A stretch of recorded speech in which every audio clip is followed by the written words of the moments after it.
Olá, amados, que Deus abençoe a todos no nome do Senhor Jesus. Quero passar nesse momento aqui para te deixar mais uma reflexão com relação à palavra do nosso Deus Todo-Poderoso. E eu estou aqui no livro de Gênesis, capítulo 1, o livro da criação. E eu quero deixar uma reflexão muito interessante para você nesse vídeo. Mas antes, você que não é inscrito no canal, se inscreva. Ative o sininho aí, dê o like também e que Deus te abençoe. Gênesis capítulo 1, verso 16, está escrito assim: Também disse Deus, façamos o homem à nossa imagem, conforme a nossa semelhança. Tenha ele domínio sobre os peixes do mar, sobre as aves dos céus, sobre os animais do campo, ou sobre os animais domésticos, sobre toda a terra e sobre todos os répteis que rastejam pela terra. É muito interessante esse versículo e muito importante. É importantíssimo para esclarecer a nossa mente.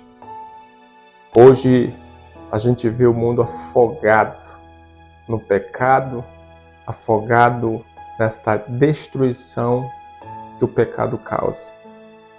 E tem pessoas que ficam se perguntando por que acontece isso, o que foi que aconteceu, sendo que no livro da verdade está escrito tudo. Por exemplo, aqui no capítulo 1 de Gênesis, verso 16, está escrito aonde começa o ser humano. Ele inicia em Deus. Ele foi criado, ele foi formado aqui pelo próprio Deus. Porém, diferente de todas as demais criaturas. Porque quando chega no homem, o homem é o último a ser criado. É muito interessante você observar isso. O homem é o último a ser criado. E quando eu me refiro a homem, eu me refiro ao homem e à mulher, ao gênero humano. E quando chega para criar o homem, quando Deus vai criar o homem, formar, ele diz, façamos o homem à nossa imagem. Olha só, olha o detalhe. Façamos o homem à nossa imagem, a imagem de Deus, a imagem do Criador, coisa que jamais tinha acontecido anteriormente. Nem os anjos, nem os seres celestiais foram feitos dessa forma, foram criados dessa forma. Porém, com o homem é diferente. Veja, quando Deus chega no momento de criar o homem, ele diz, façamos o homem à nossa imagem. Presta atenção, a imagem do Criador. A nossa imagem, conforme a nossa semelhança. E ele segue dizendo, tenha o homem, o ser humano, domínio sobre os peixes do mar, ou seja, sobre toda a criação de Deus que ele criou aqui na terra. Tenha domínio. Ou seja, antes do Senhor criar o homem, só ele tinha esse domínio sobre tudo, sobre todas as suas criaturas. Porém, nesse momento aqui, a gente está vendo algo diferente, algo acontecendo aqui inédito. Quando o Senhor diz, façamos o homem à nossa imagem, conforme a nossa semelhança, e tenha domínio ele. Veja só, tenha domínio ele sobre toda a criação que Deus criou aqui nessa terra. Veja como é importante a gente entender isso, para você compreender o que está acontecendo agora. Se o homem foi criado, foi formado em Deus, se a identidade do homem, do ser humano está em Deus, por que hoje nós estamos presenciando a calamidade que está no mundo todo? Tudo acontece no capítulo 3, a queda do ser humano. quando o homem peca contra Deus, quando o homem quebra os mandamentos de Deus. Mas quando Jesus vem, ele chama as pessoas ao arrependimento, porque em Adão todos se perdem. Veja que depois do pecado, no capítulo 3, o homem passa a ter medo de Deus. Veja o versículo 10, por exemplo. Então é importante a gente entender isso aqui. No verso 26 do capítulo 1, Deus forma o homem segundo a sua imagem e semelhança e dá domínio a esse homem, ou seja, o homem agora vai governar sobre toda a terra. Ou seja, o homem seria um representante de Deus aqui na terra antes do pecado. O homem em plena comunhão com o Criador, recebendo toda essa autoridade, todo esse poder vindo de Deus. Antes disso, na eternidade, nunca tinha acontecido.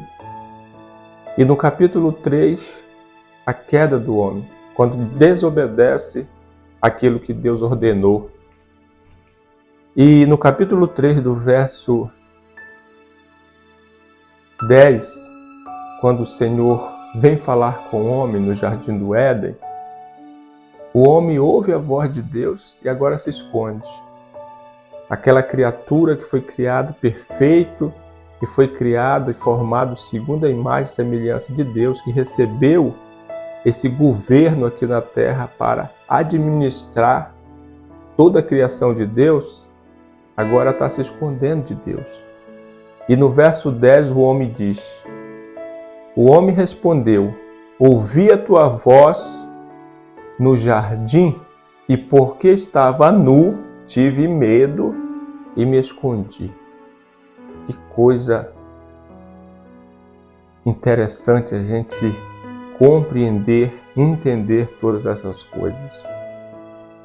Para que hoje a gente não venha ficar cheio de questionamentos, né? Como as pessoas que não conhecem a Deus ficam se questionando: por que tanta tragédia? Por que isso? Por que aquilo? Por que aquilo outro? Mas quem está inteirado na verdade, que é a palavra de Deus, tem todo o conhecimento, ou seja, tudo aquilo que Deus quer revelar para nós, quem estuda a Bíblia entende tudo, porque o Espírito Santo, ele nos guia em toda a verdade, ele nos faz lembrar de tudo aquilo que Deus quer nos ensinar, o que nos ensinou, o que nos ensina, e ele nos conduz nessa verdade. Na parábola da ovelha, o Senhor, ele vai dizer ali, o Senhor Jesus vai dizer que ele veio salvar aquilo que tinha se perdido, né? Lá em Mateus 18, 11, e em Lucas 19, do versículo 9 e ao 10, quando ele está ali na casa de Zaqueu, ele diz que ele veio salvar também aquele que tinha se perdido, ou que tinha se perdido, que é o ser humano. E Jesus está chamando hoje a todos ao arrependimento. Porque em Adão todos caem, mas em Cristo aqueles que creem são levantados pelo poder de Deus e recebem a salvação eterna e volta novamente para ter essa comunhão com Deus. Porque aonde em Adão a nossa identidade ela foi manchada, ela foi corrompida, em Cristo Jesus nós voltamos novamente a ter essa comunhão com o Senhor, limpando a nossa identidade com o sangue de Cristo, com o sangue do Cordeiro, que perdoa todos os nossos pecados, para que venhamos voltar a termos essa comunhão com o nosso Criador, com o nosso Deus, com o nosso Senhor e Salvador, Jesus Cristo. Que Deus faça você refletir nessa mensagem, que você venha crescer em graça e sabedoria na presença de Deus. Deus te abençoe e até mais.